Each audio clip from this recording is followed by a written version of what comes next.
speed up. I'm notorious, and I think at some point Nancy will come here and pull me off the stage. I'm notorious for going over my time, so I will speed up, I will skip over slides.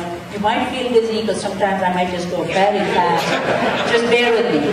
Occupational staffing patterns. What does this mean? This tells us that in each industry, who are the people who typically work here? And if you see in the construction industry, the occupations are the ones going down, and we'll look at each industry in the next few slides. So here, manufacturing in the Cape Islands region, there was not enough samples, so I can't tell you. But in the construction industry, what you see is the very top is college labor market occupations, high-level sales. So these are occupations, very high-level occupations, that require, most of the time require a college degree and very sophisticated skills. Then you have healthcare practitioners and technical occupations, again, require high levels of education. Healthcare practitioners, diagnostic, doctors, and nurses, and so on. And then you come down to a lower level, service and lower level sales occupations, service occupations, food services, healthcare support, home health aides and the like. Protective services and so on. High-skilled blue-collar occupations, these are much more skilled occupations than blue-collar, carpenters, roofers, electricians, etc. And then you have kind of medium to low-skilled blue-collar occupations. What you see in the construction sector is, not surprising, 81% of the workers work in high-skilled blue-collar occupations, so there's not a lot of college labor market activity going on here. If you look at retail trade, which is the big factor here, retail trade jobs are concentrated. There's only 26% in the college labor market, 45% are level sales, as you expect. And very smattering in the blue-collar occupations. So the retail trade sector does not require a high level of staffing. Now these are the different services: professional, scientific, and technical services, educational services, healthcare services. Those are high-level service industries. High-level, as can be seen by the kinds of people they employ, kinds of occupations. In the professional, scientific, and technical services sector, about 78% of the workers working in the sector work in college labor market occupations, very high occupations. And then you have about 6% in technical occupations. Educational services, same thing, 82%. Healthcare services, what you see is 21% college labor market, but 31% healthcare practitioners. Both those are high-level occupations. And other services, these are lower-level service sectors, including like repair, maintenance services, repair car mechanic workshops, maintenance services, personal care services, barber shops, and funeral homes, and the like.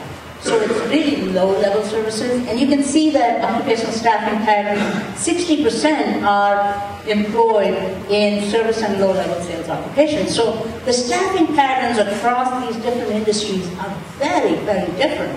Some industries require a strong component of college degree, sophisticated level of skills, and some industries don't. So depending on where the growth comes from, you can expect demand for highly educated people to rise or demand for not so highly educated people to rise.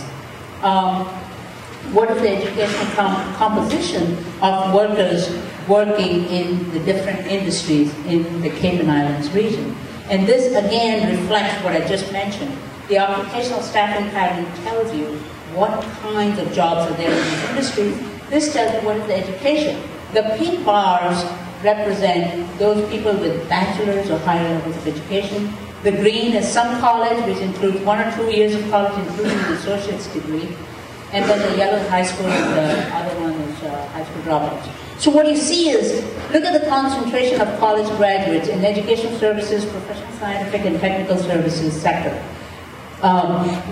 Not only do you see big pink bars over there, but you also see the green, which is some college. So you're looking at post-secondary requirements, because the people who work in these sectors generally is a good way to assess what are the education requirements in the sector. So you see those pink bars are very high. See, finance, insurance, real estate, also 45% have bachelor's or above, 34% with some college. So there is a demand across most of these sectors, if you see the green, even in construction, you see 33% green bars, so you can see a sophistication, a level of education, some post-secondary education seems to be required across industries with heavy concentrations in some, but you can see that some amount of post-secondary education is required. And this is where the role of community colleges and institutions that provide post-secondary education comes into play. It's very important that people acquire these skills because they're clearly in demand in this area. So you see across different industries that there is a high concentration. Now, if you look at construction and retail trade is big in this area, there is a 41% of high school graduates. So it's not, the education requirement is not as big, but there still is some demand for college-educated, at least post-secondary, some post-secondary education required, although it's pretty small. So there are wide variations, and where the growth occurs will therefore signal what the demand for different levels of education and training is. This is going by occupations, and what you see is in the blue-collar occupations, if you go from bottom, blue-collar occupations, the college education requirements are much smaller. They're much bigger now than they were 20 years ago, because across the board there have been technological improvements where people's jobs have become more sophisticated. So everybody needs a little more training, a little more education than they did in the past. So, but as you go up, you can see that in service and so low-level sales, again, the pink bar, which is college, bachelor's and above, are small, but the green bars are pretty wide. So there is some college requirement across the board, but when you look at the top, healthcare practitioners half with bachelor's and above, a third with some college, and then in college and labor market jobs, the ones that I was talking about earlier, we call it college labor market because most people working in this do have some college education, as is evident in these numbers. And here, I think if you have a handout, or if it's going to be posted on the web, this is kind of a listing of what the components are of these different occupations. I'm not going to go through this. I'll let you read through this at your leisure. I'm going to skip through this vacancy section only because A, I don't think I have enough time, and B, let's go, okay, I'll briefly go through it. Job vacancy. The job vacancy section, as I said, it doesn't seem very relevant right now, but it's important to understand A, what the vacancy numbers mean, B, how to interpret it. And the goal of this section in our paper is to identify the vacancies, to identify the sectors where there are vacancies, but also to understand that vacancies in certain sectors mean something, and vacancies in certain other sectors mean something completely different. So let's go through that exercise briefly before we move on to the next section. So here's the vacancy, the number of job vacancies, and this is national. So the nation has the national job vacancy numbers are measured by a survey, which is Job Vacancy and Labor Turnover Survey. So the survey measures not just job vacancies, but also new hires and separations. So it measures labor turnover as well as job vacancies. So in this, from this national survey, between January 2007 and July 2008, you can see, and this reflects what's happening to the economy, you can see the job vacancies gone down from 4.3 million to 3.4, decline of 891,000, which is a 21% decline. So there's a huge decline in vacancies, as expected. The number of jobs go down, the number of vacancies go down. And you can see the decline is very steep in construction, again, as expected, because the construction sector has taken a significant hit in this recession and the housing crisis. And then you see manufacturing, about a third decline, and in trade, retail trade, and transportation. Remember, we had record high gas prices, which led to a retrenchment of the transportation employment. So you can see transportation decline in vacancies, retail trade, and across the board.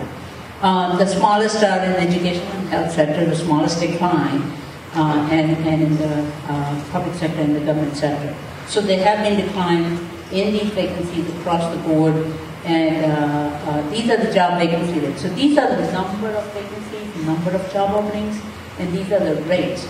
And the job vacancy rates is the number of job openings out of the total number of positions employed and vacant. So if you look at the vacancy rates, the highest vacancy rates, the blue ones are January 07 and the blue, brown, whatever is July 08.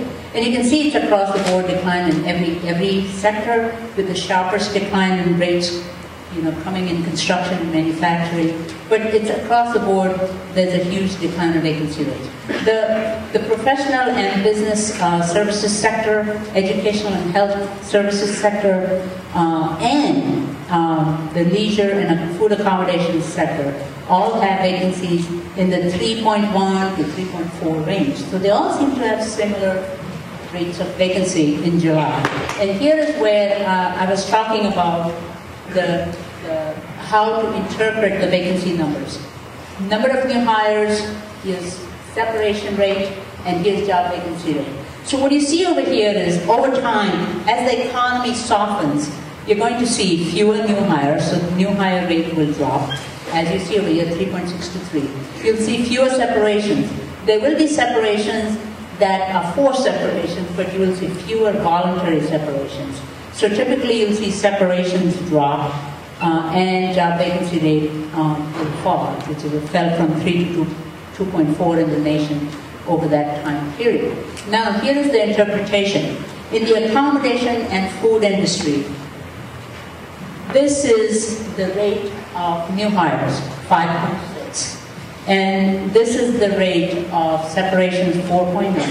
And here is the job vacancy rate. If you look at leisure and hospitality, the new hire rate is 4.9 and, 5.7, and the separation rate is also high, 4.9.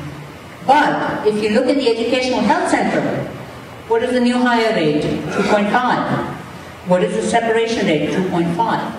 So what this means, and if you look at professional business services, again, you see slightly higher new hire and separation rates in that sector, and that's because the business services sector, which is an amalgam of industries, so it brings down what would have been a lower rate of new hire and separation. But what you want to see over here is that even though the job vacancy rates in leisure, hospitality, and accommodation and food industry is similar to the education and health sector, there are very different reasons for these vacancies. In the accommodation and food sector, the rate of new hires and separations is very high, which means there's a lot of churning going on. And the vacancies are not because of skill shortages, but because of turnover. Rapid turnover leads to vacancies that get filled, and then there's separation, and then they get filled again. So high turnover vacancy is a very different thing from a real skill shortage. So you can see that in the leisure and hospitality and the accommodation food sector are high turnovers. Whereas in the education and health sector, the turnover is not high. So the vacancy represents a real skill shortage. And the Massachusetts job vacancy survey does not measure the turnover, but we can learn from the national data what the turnover means for different sectors and what the turnover rates are expected in different sectors, and apply that to the Massachusetts vacancy numbers. Now, Massachusetts, between 2006 fourth quarter and 2007 fourth quarter, the number of vacancies increased. Of course, we expect that in the coming quarters, the number of vacancies will not increase, and if we go into a deep enough recession, it will decline. In the Cape and Islands region also, there was a slight increase in the number of vacancies. And this is vacancy rates in the fourth quarter of 2007 in the Cape and Islands region. And what you can see is retail trade, 786 vacancies, 4.8%. Transportation, 5.3%.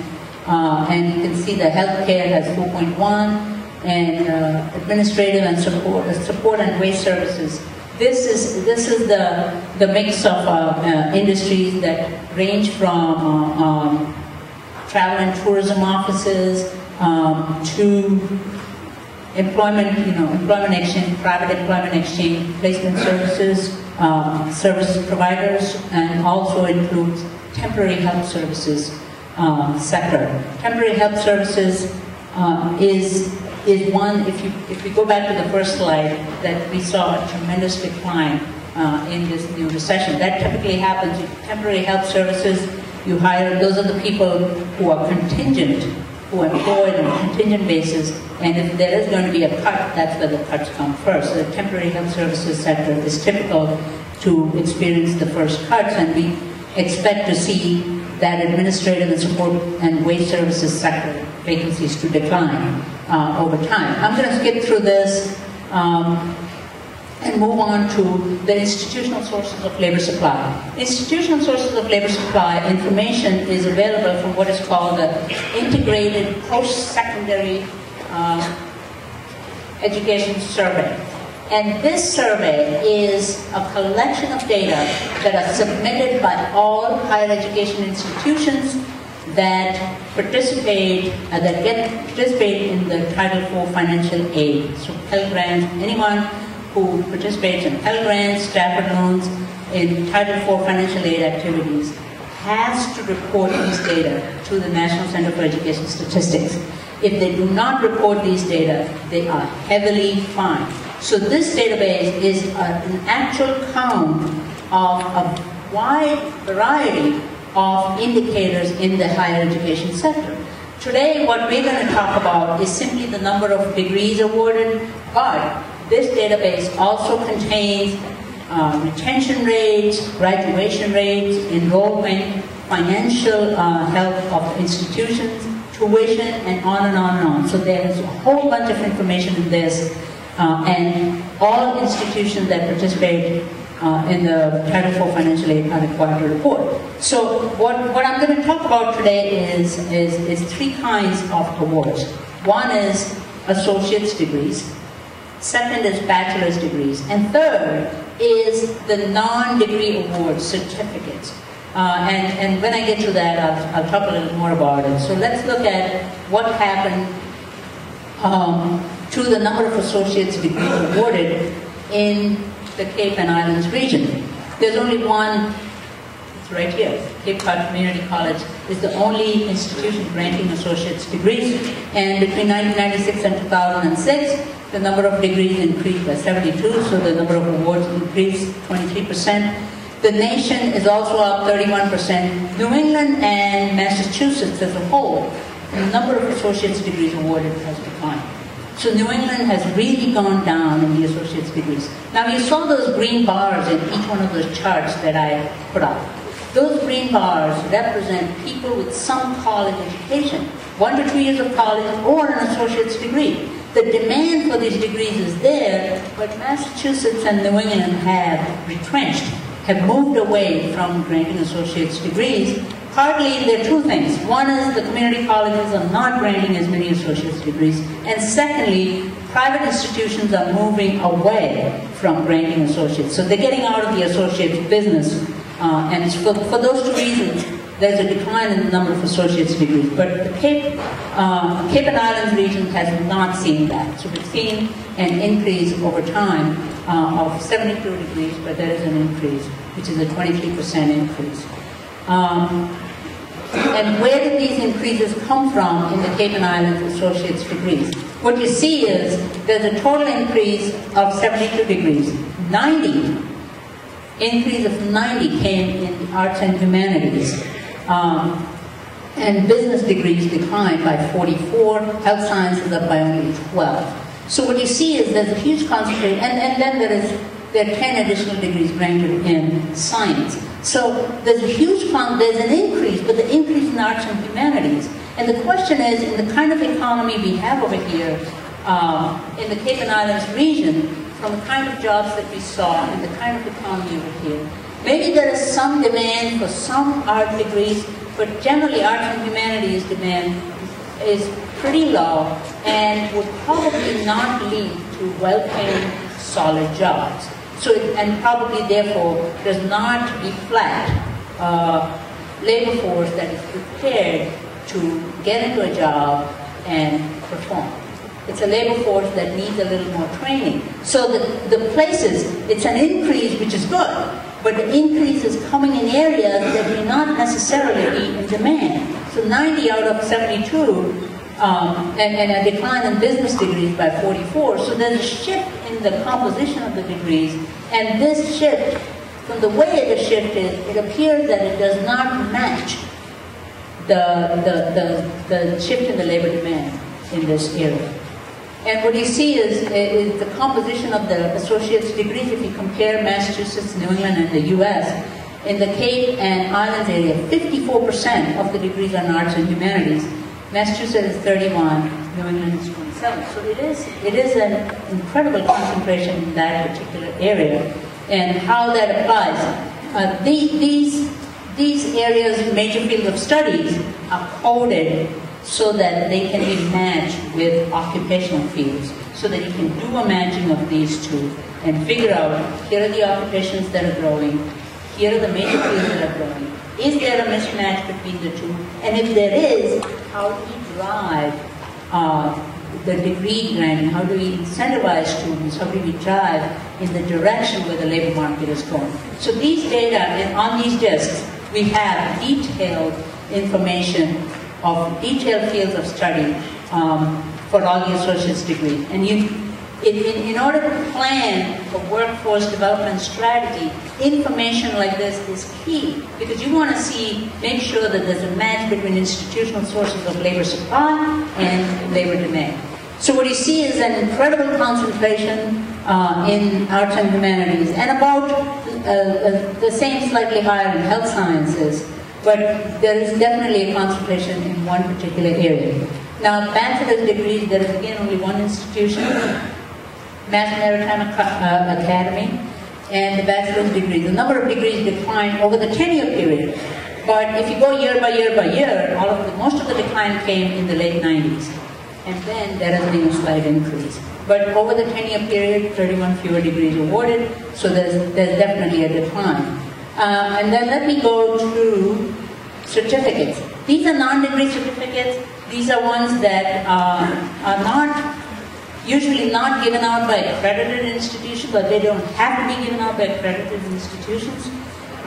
So you don't really know the quality of these certificates until you see individual ones and what the curriculum is.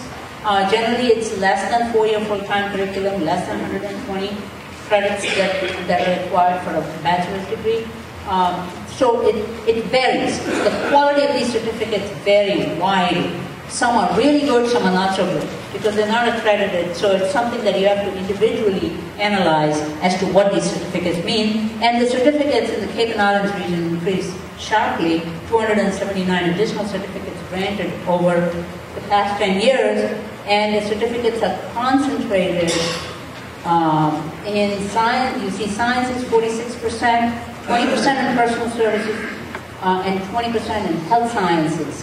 So the certificates seem to be targeted or geared towards the labor market, unlike the associate's degrees. And you can see that these are the institutions that are granting these certificates in the Cape and Islands area. So you got the Beauty, Career School, Community College, and Vocational Technical High School. The next source of labor supply, as I said, is the VocTech graduates.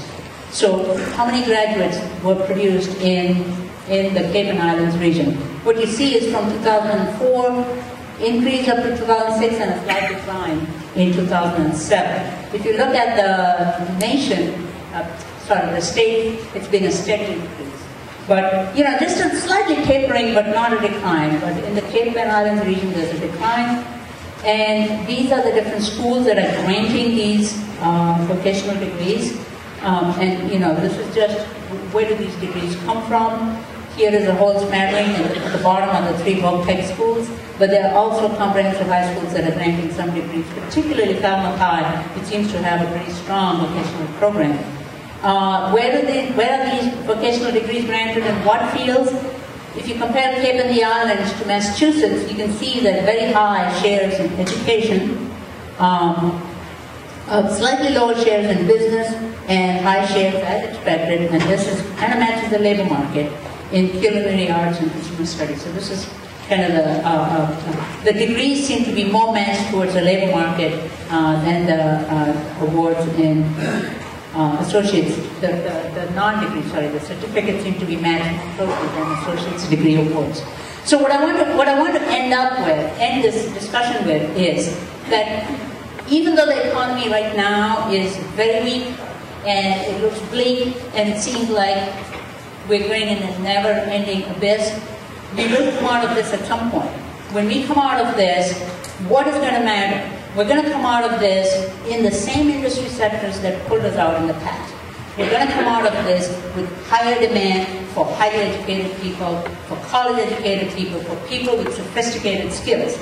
So, in order to be prepared for this recovery, after we get through this recession, in order to be prepared for this recovery, long-term thinking should be, how do we arm people with these skills and educational attainment that will be required when the jobs come back. And over time, in the short run, it's bad, but in the long run, as you can see with these numbers, since 1979 all the way through 2006, these numbers represent lifetime earnings of people with different levels of education. This is national. In the state, the differences are as big as they are in the nation. What you see in lifetime earnings is, you see two things here. One is that if you look at 2006 numbers, an average college graduate master's degree earns over a lifetime almost $3 million. An average college grad with a bachelor's degree, $2.2 million. And then if you go down to a high school dropout, $662,000. So there are huge gaps between the lifetime earnings. So it's not like when you come out of college, you're ahead, but then the high school graduate catches up with you. The high school graduate, the high school dropout, the poorly educated person never catches up with the educated person over a lifetime. So that's one thing. And the second thing is that over time, the lifetime earnings of highly educated people have been increasing sharply, whereas the lifetime earnings of poorly educated people have actually been declining. These are real inflation-adjusted dollars. So over the long run, it is the education, it is the skills, and it is what people possess, the human capital of the population of an area that will determine the standard of living and economic growth of that area. Thank you very much.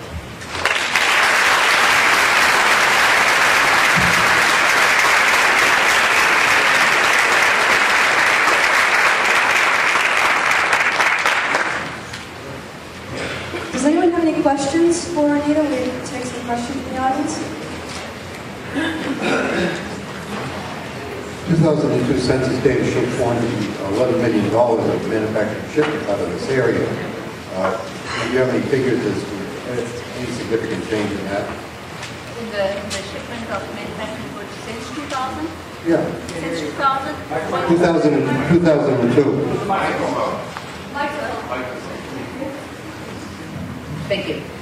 Since I don't have any numbers offhand, all that I know is that manufacturing goods shipment did rise for a brief period when the dollar was weakened over the past year. But over the last few months, because the number of the exports have declined, imports have declined also, but exports have declined, I suspect that the shipments are down. I have one follow-up question. You indicated the arts and humanities being a significant area of success for social degrees.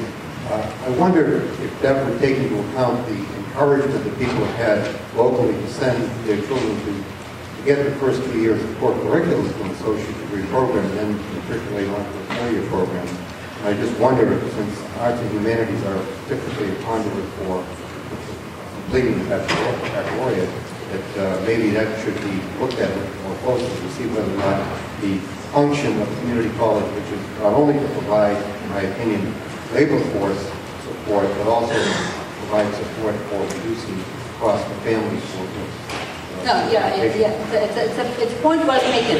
The associate's degree is about the Cape Cod Community College. I'm not entirely sure where the graduates go, but generally the rate of movement from an associate's degree granting institution or with an associate's degree to bachelor's is not as strong as we are led to believe. So the data clearly prove that the transfer is not as strong. We want a strong transfer. So maybe there are some who use the associate's degree as a launching pad to a bachelor's degree and maybe get the initial credit, but the data don't support that in a large measure. So that may happen here and there, but that's not typically the pattern of trajectory from an associate's degree to bachelor's and higher. Any other questions? You presented this data in 9 regions, correct? This is the 8th or 9th presentation. What is significantly different about the Cape versus the other presentations that you made? Every region is very different. What is specifically different about the Cape is its weak recovery and its job loss and the small number of degrees that are granted in this area, even though there has been an increase. And another significance is the composition of the jobs in this area. They're much more focused in retail trade and accommodation food services. And then, of course, the biggest difference is the composition of the workforce, which consists of a large number of elderly population and a significantly lower rate of labor force participation among highly educated people. So one needs to go beneath these numbers and figure out what, and you know, this is a question that remains out there, that the low rates of participation are partly due to the fact that people in this region are older. And maybe many of those highly educated people are elderly and therefore are not participating. But this is something that one needs to go and look at, because if you're looking for educated people, if you're looking for people with human capital, it seems like there is an untapped resource in this area. And given what has happened, and I don't want to be flippant about this, but given what has happened to all of us with our savings and our retirement savings, it is likely that some of these people will be looking into the labor market to come back, even if it is briefly, until they feel that they're secure enough in their retirement savings. So maybe there is a pool of talented people, of educated people out there who may be elderly and who could be interested in the labor market, or who could be incentivized to come into the labor market. And if they are going to come into the labor market, then this region needs to address their workforce development needs. So there are sharp differences. The Cape region is widely different from another region that might just be a few miles up north. Any other questions? Yes. Is the implication of your lifetime earnings chart that it's worthwhile for individuals to pursue as much education as they can attain, but some people and draw the implication that for economic development on the Cape, that if we educate people a lot better, the jobs will come. If there is a workforce, the jobs can come. The people who locate, I'm no expert in location decisions, but from employers, it is evident, it is pretty clear that employers' location decisions are largely based on workforce, and especially employers who employ people in occupations that are very sophisticated are looking for the workforce. So if you don't have the workforce, you're not going to get the employers to even look. But if you have the workforce, if you have the skills and the talent, employers will be likely to locate you. Yes. So if we do educate people, if we give them the skills, if we have a population that's much more educated and willing to work, then the employers definitely will decide, or will at least consider locating in this area. There are a whole bunch of decisions, as I said, I'm not a location expert, but obviously there are a whole bunch of decisions, a whole bunch of factors upon which location decisions are made. you know, transportation, taxes, infrastructure, everything else, but labor supply is a key component, especially in many of the industries that are growing today. The last question is right up over here, please. Hi. This is just an observation, one, and then a sort of a question that I might hang out there. The observation that I see, you talk about the arts and humanities degrees awarded. I'm wondering if not specific to arts and humanities occupations, although there would be many, if that nomenclature really means liberal arts. And so in the vein of getting the primary, beginning college courses out of the way, and the liberal arts, humanities, that's arts and humanities. And then secondly, just living on Cape Cod, they're all quite resourceful. There hasn't been any mention of sort of the underground economy, whether it's this region or perhaps, the New Bedford Fall River area, or if there's any observations to be made or anything to say about the underground non-represented working population in these The underground economy is called underground because there's no data on that. But observations, yes, there is a significant. If you come, you're all over here. I come to the Cape every summer. I come every summer, and I always like to go back. If I go to a restaurant, I like to go back to the kitchen and see who's out there. I always like to go and see who's working. If they're cleaning my motel room or my cottage, I want to see who that person is. And over the years, I've been seeing contingent of people from different countries. Lately I think it's Eastern European, but we went through Jamaica, we went through Ireland, and so on and so forth. So there is some component, I believe, of undocumented workers working in this area.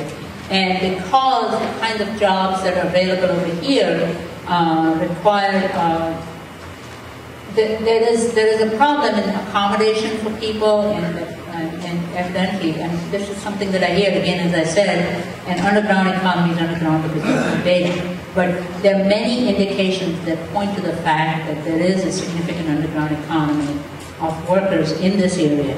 And if one were to compare, and we can do this over time, one way to compare this is to look at the number of jobs lost and compare that with the number of unemployed people. And I can bet you that the number of unemployed people in this area will rise much more sharply than the number of jobs lost. The reason the number of jobs lost is based upon administrative data, so it is above ground data. And the number of unemployed people is derived from household data, so people are asked individually. So if I'm an undocumented worker, and if I'm in a survey, and somebody asks me, are you unemployed? And if I am unemployed, I'm included in there. Whereas the jobs only count official above-the-table numbers. So there are ways to look at this, and this has been looked at in the past, and there are ways to tease out this information, and the different ways in which things have been looked at in the past indicates that there is, to your point, there is a significant underground economy in this area.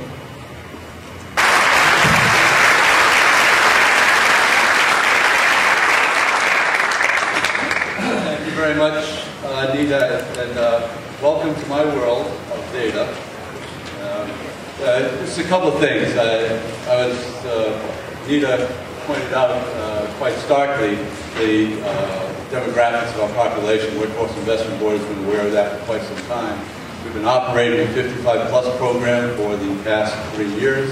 Unfortunately, we recently lost our state funding for that program, but we will continue our efforts to match up the skills and talents and education levels of our older population with the jobs that are available. So that's and that's a very clear example of how a Workforce Investment Board works. We know the demographics, we see what the situation here is, and we've applied program response to match up our potential labor force with the jobs that are here. Second of all, the data package that Nita has will be up on our website, ciwib.org, within a day or two. And when you go there, you can sign up for our weekly news update also.